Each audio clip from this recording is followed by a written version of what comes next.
Akhirnya menurut ex-kuasa hukum Baradae, Deolipa Yumara, sosok yang diduga memprovokasi Ferdy Sambo itu adalah Kuat Maruf. Kuat Maruf merupakan asisten rumah tangga yang juga sopir Ferdy Sambo dan Putri Chandrawati. Kini Kuat Maruf sudah ditetapkan jadi tersangka dan ditahan. Sementara itu, menurut kuasa hukum Brigadir J, sosok yang diduga telah memprovokasi Ferdy Sambo ialah ajudan inisial D. Versi ex-kuasa hukum Baradae, Deolipa Yumara. Kuat Maruf melakukan propaganda yang menjelekkan Brigadir J.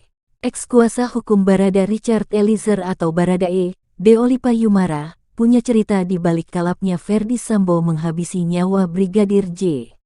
Penjelasan Deolipa Yumara dalam akun YouTube TV One seperti dilihat wartakotalif.com, Minggu tanggal 28 Agustus tahun 2022. Deolipa Yumara mengatakan tidak masuk akal kesaksian Putri Chandrawati, istri Ferdy Sambo, yang mengaku korban pelecehan seksual Brigadir. Soal pelecehan katanya di Magelang itu adalah sebuah kebohongan yang dibikin Kuat. Mana ada ajudan berani bopong Bayangkari Bintang 2, kata Deolipa. Deolipa mengatakan Kuat melakukan propaganda yang menjelekkan Brigadir J karena iri dan ingin menjadi orang nomor satu yang dipercaya Ferdy Sambo. Nah, propaganda Kuat itu yang kemudian dijadikan skenario sehingga Kuat, Putri dan Sambo berkonspirasi untuk menciptakan kebohongan, kata Deolipa. Karenanya, kata dia, penyidik tidak usah terlalu percaya dengan adanya pengakuan pelecehan seperti yang diungkapkan Putri Chandrawati, Ferdy Sambo, dan Kuat Maruf. Apalagi mereka bertiga adalah tersangka. Putri kan gak bagus juga. Putri kan tukang bohong juga, Sambo tukang bohong, Kuat apalagi. Jadi tidak bisa dipercaya mereka itu, soal isu pelecehan. Karena sama sekali gak muncul kemungkinan pelecehan itu, katanya. Kuat Maruf orang sipil yang ingin berkuasa di Polri. Menurut Deolipa, Kuat Maruf sudah memfitnah bahwa Brigadir J telah melecehkan Putri Chandrawati. Fitnahan itu diungkapkan Kuat Maruf kepada Ferdy Sambo hingga membuatnya murka. Karena terhasut provokasi Kuat serta merasa harkat dan martabat keluarganya dilukai. Menurut Deolipa, Ferdy Sambo lalu merancang dan merencanakan pembunuhan terhadap Brigadir J. Hingga akhirnya Brigadir J dieksekusi di rumah dinas Ferdy Sambo di Duren 3, Jakarta Selatan, tanggal 8 Juli tahun 2022 lalu. Brigadir J ditembak oleh Baradae atas perintah Ferdy Sambo. Eksekusi Brigadir J dilakukan di depan Kuat Maruf dan Brigadir RR, ajudan Ferdy Sambo lainnya. Jadi motif sebenarnya adalah karena si Kuat Maruf atau KM ini. Kuat ini orang sipil tapi ingin berkuasa di polisi, ajudan Ferdy Sambo. Kuat ini kan selalu berantem sama si Yosua atau Brigadir J, karena Kuat ingin dianggap oleh Sambo sebagai orang pertama penjaga Sambo, kata ex-kuasa hukum Baradae, Deolipa Yumara. Sehingga, kata Deolipa, timbullah propaganda si Kuat. Propaganda si Kuat ini, dia bikin cerita tentang si Yosua ini yang jelek-jelek. Dia bikin propaganda terkait Bu Putri dan bilang ke Sambo, ujar Deolipa. Di antaranya adalah Brigadir J disebut Kuat sudah berupaya 2 kali melecehkan Putri Chandrawati, istri Ferdy Sambo. Kuat karena gengsinya, karena merasa paling kuat, namanya juga Kuat, kalau perannya di bawah Yosua kan gak mau dia. Sebab Kuat orang lama ikut Sambo. Jadi dia bilang ke Sambo, bos Yosua tuh begini. Ini yang namanya fitnah. Jadi sumber persoalan utama adalah fitnahnya Kuat yang disampaikan kepada Sambo, papar Deolipa. Versi kuasa hukum Brigadir J, yakni ajudan D diduga menghasut Ferdy Sambo.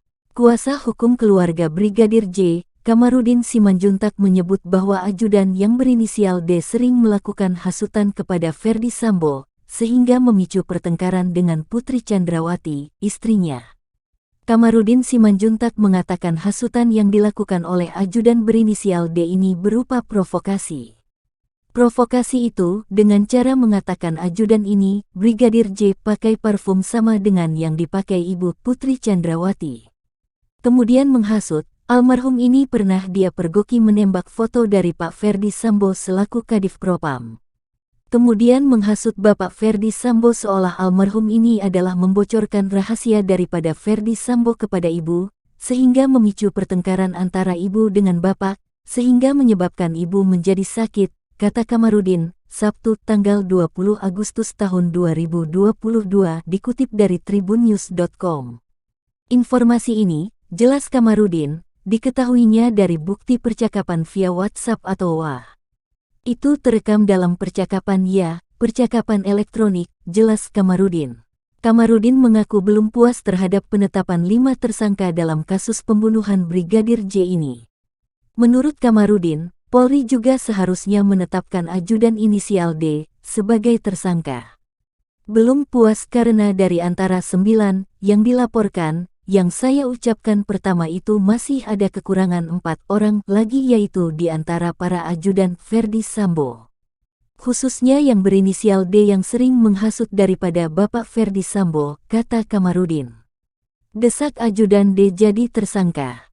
Martin Simanjuntak, pengacara Brigadir Nofriansyah Yosua Huta Barat alias Brigadir J, menilai ajudan Ferdi Sambo yang berinisial D seharusnya menjadi tersangka. Pasalnya, D diduga telah memberikan ancaman kepada Brigadir J pada Selasa tanggal 21 Juni tahun 2022.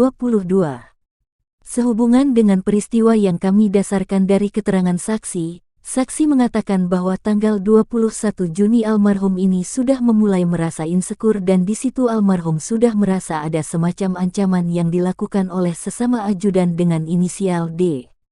D inilah yang menurut kami di awal harusnya dia yang jadi tersangka, kata Martin dikutip dari Kompas TV, Minggu tanggal 28 Agustus tahun 2022.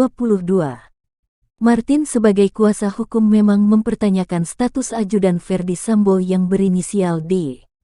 Namun, pihaknya tetap akan menunggu hasil penyidikan terkait ajudan yang berinisial D. Kenapa kalau sampai saat ini belum jadi tersangka? Tentunya kan kalau untuk menetapkan tersangka harus ada dulu peristiwa pidananya. Lalu peristiwa pidana itu harus dikuatkan dengan 2 alat bukti.